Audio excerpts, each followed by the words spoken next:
2024년 10월 2일 오후 8시 53분을 지나가고 있습니다.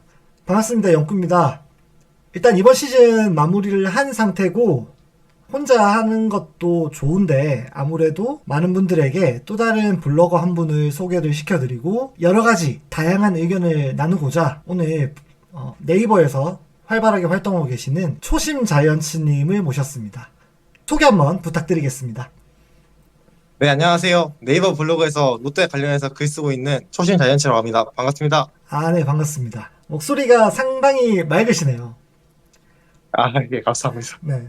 어, 초심자연츠님께서는 이번 시즌 쭉 데일리로 매일매일 경기에 대한 프리뷰, 리뷰를 진행을 하셨고, 또 다른 작업하시는 내용이 있으시다면 어떤 것들이 있을까요? 저는 일단 롯데 경기를 100만 대 경기 다 봤고요. 아, 네네네. 지금 롯데 문제점과 어떤 점 보완하면 좋을지도 가끔 쓰고 있습니다. 음, 그러니까 매일 경기마다 리뷰와 프리뷰를 진행하시고, 또 일정 컨텐츠들을 계속 만들어내고 계시네요. 아, 네, 맞습니다. 네. 오늘 이렇게 유튜브에 출연하시는 거는 처음이신가요? 네, 처음이고 목소리도 처음 나오는 거라서 많이 어, 긴장하고 있습니다. 혹시 뭐 주변에 이런 출연에 대해서 알고 계시는 분들이 많으신가요? 아니요, 잘 얘기 안 했고 가족들만 알고 있습니다. 아, 가족분들이 아세요? 아, 가족분들만 알고 있습니다. 아, 제가 영광입니다. 그러면 이제 본 내용에 들어가서 4시즌에 관련된 이야기를 좀 나눠보도록 하겠습니다. 롯데자이언츠가 7위로 마무리가 되었습니다. 뭐 이번 네. 시즌에 대해서 간략하게 평가를 좀 해주신다면요. 제가 봤을 때는 이번 시즌 돌아보면 돌아볼수록 가장 아쉬웠던 거는 시즌 초반 3월, 4월에 너무 못했다는 게 진짜 너무 아쉽다고 말할 수 있겠습니다. 한 3월, 4월 달 초반 부진이 생각보다 뼈아프게 다가왔다라고 보시는 거군요. 네, 맞습니다. 음, 3월, 4월에 승패 마진 마이너스 12를 기록하기 때문에 이걸 시즌 내내 메꾸지 못했거든요, 한 번도. 그쵸, 그쵸. 제일 승패 마진이 좁혀졌던 게 몇이었죠? 마이너스 아, 5였나요? 마이너스 5 정도 된 것 같습니다. 이렇게 된 거는 어떤 원인이 있었다고 보시나요? 투수진이었을까요? 아니면 타자진들의 수비적인 문제였을까요? 수비적인 문제도 있었고 불펜진의 문제도 있었는데 5월과 6월에는 정말 잘했거든요. 음, 정말 잘했는데 7월에 우리 김원중이 5경기 연속으로 팀의 리드를 말아먹는 그때가 진짜 좋지 않았던 것 같습니다. 역시 5경기 연속으로 그 블론 세이브를 기록했던 거는 진짜 팀 입장에서도 굉장히 뼈아픈 상황이었던 걸로 기억을 합니다. 그래도 타자들은 아무리 수비를 못했어도 공격 쪽에서 만회를 좀 많이 해줬던 것 같아요. 네, 인정합니다. 리그 6위 정도의 WAR을 기록을 했고 공격적인 면에서는 좋았기 때문에 수비에서 못했던 거를 많이 커버를 했던 것 같습니다. 네, 수비는 정말 구멍이 많았죠.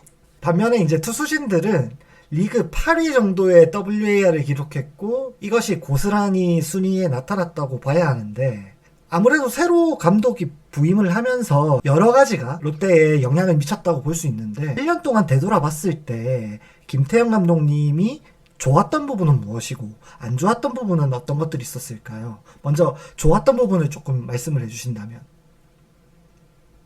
좋았던 부분은 역시 일명 윤구나황, 윤나구왕이라 불리는 그 4명의 젊은 어린 선수들. 야수들. 음, 네, 특히 거기 더해 김태형 감독의 안목으로 데려온 손호영, 이 음, 손호영까지 이어지는 야수 쪽에서 리빌딩을 완벽하게 해낸 것이 그게 김태형 감독의 가장 큰功勞 아닌가 싶습니다. 음, 저도 이게 생각보다 윤동희 선수나 나승엽 선수 그리고 고승민 선수 등 이제 젊은 야수진들에게 전폭적으로 신뢰를 주면서 빠르게 자리를 잡게 해준 게 정말 제일 큰 공이 아닐까 생각이 드는데 그리고 김주찬 코치가 오면서 초반에는 조금 적응을 못하는 것 같았지만은 후반에는 완전히 달라진 모습을 많이 보여줬잖아요. 네, 맞습니다.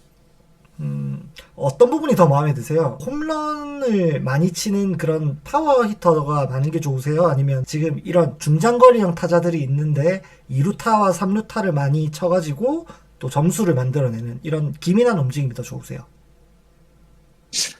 솔직히 현재 사직구장에서는 제 생각으로는 그 성민규 단장 시절 때 담장을 올린 선당장의 영향이 아직까지 있기 때문에 홈런보다는 아무래도 이루타 같은 장타를 많이 치는 선수들이 많은 게 더 낫다 생각하기 때문에 지금 만족하고 있습니다. 그러면은 여기서 잠깐 돌아가서 성남장을 내년 시즌에도 유지를 하는 게 좋다고 생각하세요? 이게 딱 딜레마인데. 저는 개인적으로 성남장을 유지를 했으면 좋겠다라고 생각을 하거든요. 네, 아무래도 저희 타자들은 솔직히 말하면 20홈런 이상을 때려낼 타자는 딱히 보이지 않거든요. 20홈런 이상을 기대할 수 있는 타자가 많지 않다. 하지만 15홈런 이상을 때려낸 타자들 많아요. 10개 이상은 쳐낼 수 있는 타자들이 많다. 제가 이제 작년 기록이랑 올해 기록을 이제 대조해서 보니까 작년에 네. 비해서 출루율이 크게 차이는 나지 않는데 타율이나 장타율은 리그 2위권까지 올라왔더라고요. 네, 맞습니다. 그 매 경기마다 보셨으니까 아마 체감이 많이 되실 텐데 특히 어떤 선수가 조금 더 장타가 늘어난 게 느껴지시던가요? 솔직히 윤동이가 작년에 비해서 굉장히 많은 발전을 생각하고요. 윤동이가 작년에는 장타율이 0.354였는데 이번 시즌에는 0.453으로 약 0.1 넘게 증가했거든요. 그렇죠. 항상 단타 위주의 타격을 하다가 올해는 홈런도 많고 2루타도 많고. 그러면 이제 반대적으로 봤을 때 과도 무시할 수 없겠죠. 공이 있었다면. 가장 큰 아쉬운 부분은 뭐였다고 생각하시나요? 저는 야수 쪽에서는 리비딩을 완벽하게 성공했는데 네. 투수 쪽에서는 전혀 리비딩을 하지 못했을 생각합니다. 음, 김태형 감독은 그 가을 야구 타락이 확정된 이후에도 계속해서 유승민과 김선수를 썼거든요. 그리고 또 계속해서 이닝 저기를 하면서 자원놀이를 지속하였기 때문에 그 박준우나 뭐 정우중 같은 그 어린 선수들을 1군 엔트리에 남겨두고 있으면서 쓰지 않는 모습을 보였거든요. 그로 인해 어린 투수들이 기회를 받아야 되는 경기에서 기회를 받지 못하는 경우가 많이 생겼다. 저는 이거를 정리를 해보자면 약간 투수 코치의 선임 실패가 더 먼저 가야 되는 게 아닌가라는 생각도 들어요. 주영강 코치를 데려온 게 저는 완벽한 배착이라고 생각하기 때문에 전반적인 국내 투수진의 붕괴까지 이어졌다라고도 생각이 드는 게 좋은 방면으로는 김주찬 코치가 영입이 되면서 약간의 시행착오가 있었다고 하더라도 이렇게 결과가 나왔는데 주영강 투수 코치가 복귀하고 난 다음에는 불펜 투수뿐만이 아니고 선발 투수들도 다 같이 약간 힘들어하는 모습이 보여서 이거는 투수 코치도 책임을 피하기에는 쉽지 않은 상황이 아닌가, 네, 그런 생각이 좀 들었습니다. 그리고 또 저는 한 가지 생각 들었던 부분이 베테랑 내야수들의 기용 부분 문제에서 좀 아쉬움이 들긴 들더라고요. 네, 맞습니다. 네, 특히나 이제 김민성 선수나 오선진 선수 같은 경우에는 분명히 새로 팀에 들어온 수비를 보강할 수 있는 자원이었음에도 불구하고 김민성 선수는 6월 12일 이후 1군의 모습을 못 보여줬고 오선진 선수는 대수비로 나왔어야 되는 선수인데 수비 소화 이닝이 다 포함해서 74.2이닝에 불과하더라고요. 점수 차이가 많이 나는 상황이면 8회 이후부터는 아무래도 수비 능력이 약간 떨어지는 박승우 같은 선수를 빼서 수비 능력이 뛰어난 오선진을 투입해 박승우 약간 쉬게 해주는 것도 필요했는데 그게 전혀 되지 못한 게 박승욱이 시즌 막판에 많은 실책을 기록했잖아요. 그렇죠, 그렇죠. 그런 것도 영향이 있지 않나 싶습니다. 저도 생각이 비슷한 게 분명히 박승욱 선수의 체력 문제가 있을 것이라 생각을 했고 그 체력 관리를 해주는 시간에 오선진 선수를 활용을 한다던가 혹은 이호준 선수나 이주찬 선수처럼 좀 미래 유격수 자원을 생각할 수 있을 만한 선수들을 기용을 했어야 되는데 좀 그게 안 되지 않았나 하는 생각이 좀 들더라고요. 그리고 외야수 쪽에서도 한 선수가 더 있습니다. 물론 베테랑은 아니지만 23년 1라운드 지명에 빛나는 김민석 선수가 좀 지지부진한 모습을 보였던 것도 의문점이 들긴 들더라고요. 네, 맞습니다. 그래도 김민석은 미호나 고우나 해도 꼭 안고 가야 하는 선수이기 때문에 저번 시즌에 고졸 신인 100안타에 쳐냈던 선수를 시즌 막판에도 기회를 안 준 거는 좀 아니라고 보긴 합니다. 그렇다면 이제 또 다른 얘기를 살짝 넘어와서 이번 시즌에서 제일 기대 이상이었던 선수가 어떤 선수였을까요? 저부터 말씀을 좀 드리면 기대 이상이라고 생각했던 선수가 고승민 선수인데 시즌 시작전만 하더라도 기억해 보신다면 수비 포지션에 관해서 고민이 굉장히 많았던 선수입니다. 네, 맞습니다. 외야로 가느냐, 2루로 가느냐, 1루로 가느냐. 그래서 선발 기용 자체에도 물음표가 붙어 있었습니다만 김태형 감독이 이루수 포지션에 이른바 바꿔 키우기를 시전해가지고 그 선택한 믿음에 완전히 보답을 했고 시즌 14개의 홈런을 기록하기도 했고 수비력에서도 사실 1년차 2루수임에도 불구하고 리그 같은 포지션의 선수들 중에서 WAA가 이제 7번째로 높은 자리에 올라와 있더라고요. 네, 맞습니다. 그러면 이제 초심자연치님은 어떤 선수가 가장 기대 이상이었나요? 저는 너무 기대를 안 했던 의미로 손호영이 가장 기대 이상이었습니다. 하긴 그럴 수 있지. 좀 부연 설명을 해주신다면요. 네, 솔직히 저는 손호영을 데려올 때 정말 화가 많이 났습니다. 아무래도 저희가 정말 기대를 많이 하던 군필 투수 사이드왕 우강훈을 내주고 비교적 나이가 많은 잔부상이 많았고 첫 시즌도 뛰어본 적 없는 94년생의 선수를 데려왔으니 저희는 아무리 저희가 급하더라도 이 트레이드 완전히 실패라 생각했는데 제가 정말 반성하게 되는 역시 야구 모르고 어렵죠? 네, 진짜 이거는 이 손호영에서 김태형 감독의 안목이 진짜 있구나라는 걸 느꼈습니다. 네. 그렇다면 이제 조금 안 좋은 얘기도 해야 되는데 기대 이하의 네. 선수를 한 명 뽑아주신다면. 기대 이하였던 선수는 정말 많은데 저는 특히 유관환, 노진영, 한현희 트리오 중에서 유관환의 부진이 너무나 뼈아팠다고 생각합니다. 물론 정말 못하긴 했는데 시즌 초반에 진짜 못해가지고 유관환이 말아먹은 경기도 정말 많았거든요. 그런데도 주전 포수는 유관환이었단 말이에요. 그런데 갑자기 또 부상을 당해가지고 전반기만 뛰고 시즌 아웃을 당해버려요. 완전히 1군 엔트리에서 이탈하게 되었죠.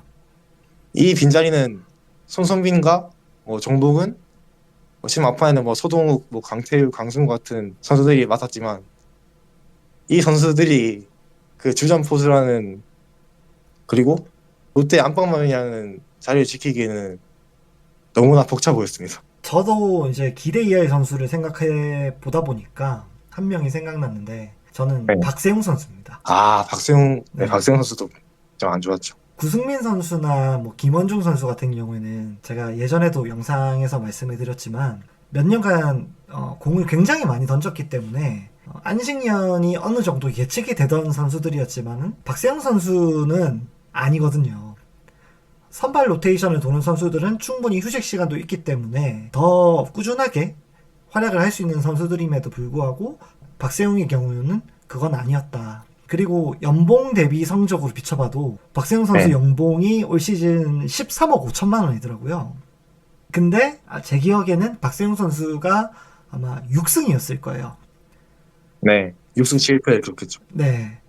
물론 승패만 보고 판단을 할 수 없는 문제지만 10억이 넘어가는 연봉을 받았음에도 불구하고 평균 자책점이 4.78이고 네. FIP도 4.5더라고요. 이 정도면은 수비 도움을 받지 못했다라고 생각하기도 조금 어려운 수치가 아닌가라는 생각이 들었습니다. 물론 박세웅 선수만 기대 이하였던 건 아니긴 하죠. 많은 선발 투수들이 기대 이하의 모습을 보였고 네. 그게 성적으로 직결됐다고 생각합니다. 그래도 박세웅이 네. 국내 투수 중에서는 가장 많은 이닝을 소화했어요. 그게 네. 박세웅의 유일한 장점이 스몰 로테이션을 최근 몇 시즌 동안 한 번도 안 빠지고 계속 도와줬다는 점이 그거는 박세웅이 칭찬받을 만한데 그래도 그 이상을 해줘야 되는 게 박세웅이죠. 그러면 이제 어쨌든 시즌은 끝났으니까 이번 스토브리그 예상을 좀 한번 해볼까요? 일단 제가 며칠 전에 용병 선수들 재계약 관련해서 얘기를 했는데 댓글이 네. 불타더라고요. 네. 사실 불탈 수밖에 없는 얘기인 것 같습니다. 네. 제 의중을 알고 말씀하시는 분들도 물론 계시는데 좀 곡해당했다? 아니면 제가 말을 잘 못해서 안 좋게 해석이 된 경우도 있어서 조금 아쉬운 마음 들지만 어쩔 수 없긴 하고 오늘은 네. 용병 선수들 재계약 얘기보다는 FA 선수들에 대한 얘기를 좀 해볼까 해요. 일단 구승민 선수랑 김원중 선수가 FA 시장에 나올 걸로 예상이 되는데 이 선수들의 잔류 문제를 어떻게 하는 게 좋을까요? 솔직히 롯데가 불펜진이 좋은 팀은 절대 아니거든요. 그리고 구승민과 김원중이 최근 몇 년 동안 롯데에서 차지한 비중은 정말 크거든요. 그렇죠. 놓치면 안 되지만 이번 시즌 구승민과 김원중이 보여준 모습은 솔직히 희망스러워서 지금 생각이 좀 많습니다. 일단 제가 예상을 하건데 김원중 선수는 저렴하게라도 잡았으면 좋겠다라는 생각을 하시죠. 네, 맞습니다. 네. 근데 구승민 선수는 잡지 않아도 좋다. 혹은 FA 신청을 안 했으면 좋겠다고 생각을 하시죠. 솔직히 안 할 수도 있다고 생각하게 합니다. 그런데 제가 알기로는 구승민 선수가 올해 FA 신청을 하지 않고 내년에 신청을 하면 C등급이 되는 것 같은데 아닌가요? 아, 그거는 잘 알아봐야 될 것 같은데. 네. 제가 네. 알기로는 다음 시즌에 아마 나이 때문에 C등급이 되는 걸로 아는데 35세 이상인. 그래서 아마 C등급일 수도 있습니다. 이건 제가 따로 다음에 FA 영상을 만들 때 말씀을 드리겠지만 사실은 이번 시즌에 FA로 구승민 선수가 나가는 게 다시 잔류를 시키더라도 나가주는 게 맞을 수도 있다라고 말씀을 드립니다.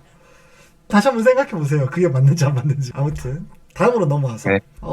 초심자연츠님도 분명히 불펜 투수 보강이 필요하다라고 생각을 하실 겁니다.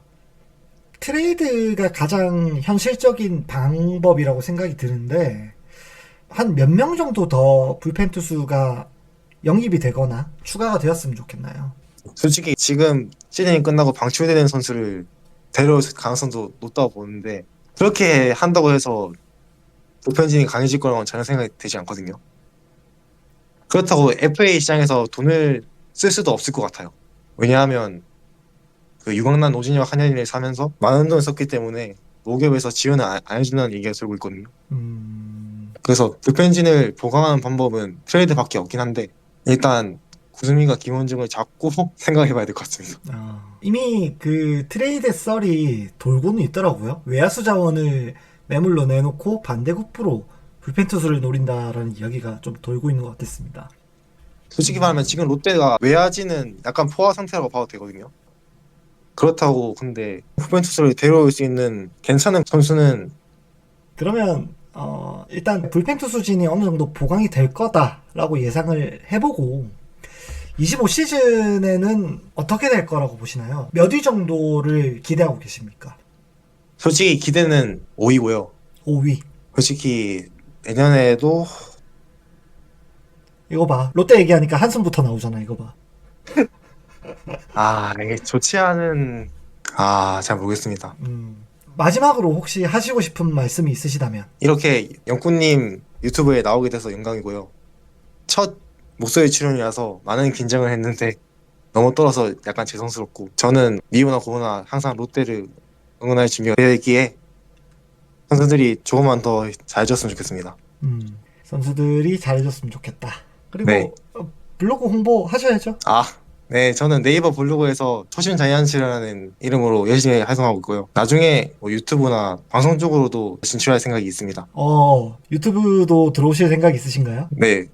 근데 아직 방향성을 어떻게 할지 잘 모르겠어가지고. 알겠습니다. 그러면 제가 한 번씩 요청드리면 한 번씩이라도 출연할 의향이 있으십니까? 네. 불러주시면 언제든 달려갈 준비가 되어 있습니다. 그러면은 가끔씩이라도 제가 요청을 드리면 한 번씩 출연을 부탁드리도록 하겠습니다. 오늘 출연해주셔서 감사합니다. 네, 감사합니다. 여기까지 하겠습니다, 여러분. 시청해주셔서 감사합니다. 안녕. 네. 안녕 같이 해줘야지. 안녕. 안녕.